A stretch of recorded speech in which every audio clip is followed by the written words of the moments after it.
When former President Corazon Aquino spoke before a joint session of the United States Congress in September of 1986, the dust was only beginning to settle. It was her first visit to the United States since the late dictator Ferdinand Marcos had been deposed in February of the same year, and the Philippines was dealing with everything his administration had inflicted.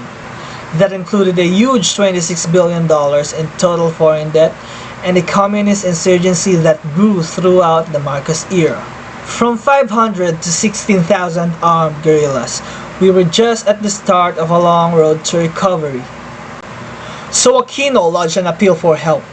Addressing the House, she delivered a historic speech that managed to sway in our favor the vote for an emergency $200 million aid appropriation.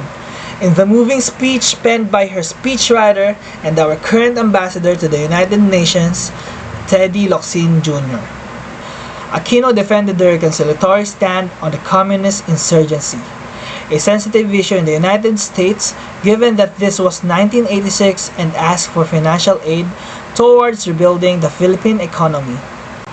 "We fought for honor, and if only for honor we shall pay," she said, agreeing to pay the debt that was stolen by Marcos. And yet should we have to wring the payments from the sweat of our men's faces, and sink all the wealth piled up by the bondsman's 250 years of unrequited toil? The speech was impassioned, deeply personal and effective, interrupted 11 times by applause, and the book ended with standing ovations. House Speaker Tip O'Neill called it the finest speech I've ever heard in my 34 years in Congress. Senate Majority Leader Robert Dole told her, "Cory, you hit a home run." And House Minority Whip Trent Lott said, "Let's just say the emotion of the moment saved the day." It would sure go down in the annals of our history as one of the former president's finest speeches. Members of the Congress, it is my great privilege, and I deem it a high honor and personal privilege, to present to you Her Excellency Corazon C. Aquino, President of the Republic of the Philippines.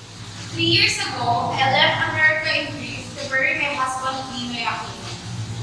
I thought I had left it also to lay to his restless dream of Philippine freedom. Today, I have returned as the President of our free people.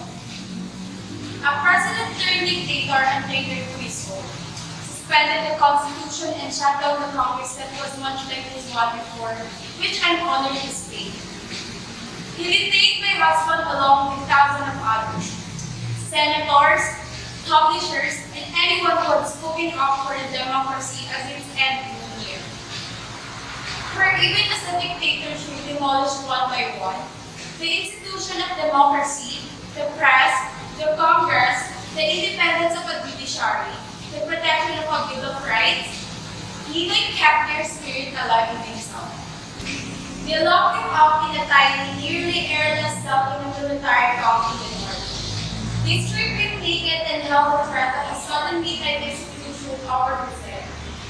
When that didn't work, they put him on trial for subversion, murder, and a host of other crimes before a military commission. And then, we lost him irrevocably and more painfully than in the past. The news came to us in Boston, and so began the revolution that has brought the democracy's most famous home, the Congress of the United States. Archibald Mackley had said that democracy must be defended by arms when it is attacked by arms, and with the truth when it is attacked by lies. He failed to say how it shall be won. I was warned by the lawyers of the opposition that I ran the grave risk of legitimizing the foreign job, results of election that were clearly going to be fraudulent. The people vindicated me in an election shamefully marked by government, treachery, and fraud. The opposition swept the elections, garnering a clear majority of the votes even if they ended up with barely a third of the seats in parliament. Now I knew our route. You saw a nation armed with courage and integrity, stand fast by democracy against threat and corruption. You saw women hold watchers break out in tears as armed groups crashed the polling places to steal the ballots. But just the same, they tied themselves to the ballot boxes. You saw people so committed to the ways of democracy that they were prepared to give their lives for its pale imitation. The co-chairman of the United States Observer Team, in his report to your president, described that victory. As president among my people, I will not betray the cause of peace by which I came to power. Yet, equally and again, no friend of Filipino democracy will challenge this. I will not stand by and allow the insurgent leadership to scorn our offer of peace and kill our young soldiers and threaten our new freedom. Yet, I must explore the path of peace to the utmost, for at its end, whatever disappoint I meet, there is the moral basis for laying down the olive branch of peace and taking up the sword of war. Corazon Aquino's leadership was more than restoring democracy, as most people would think. In leading the People's Power Revolution, she strongly advocated peace and unity among the Filipinos.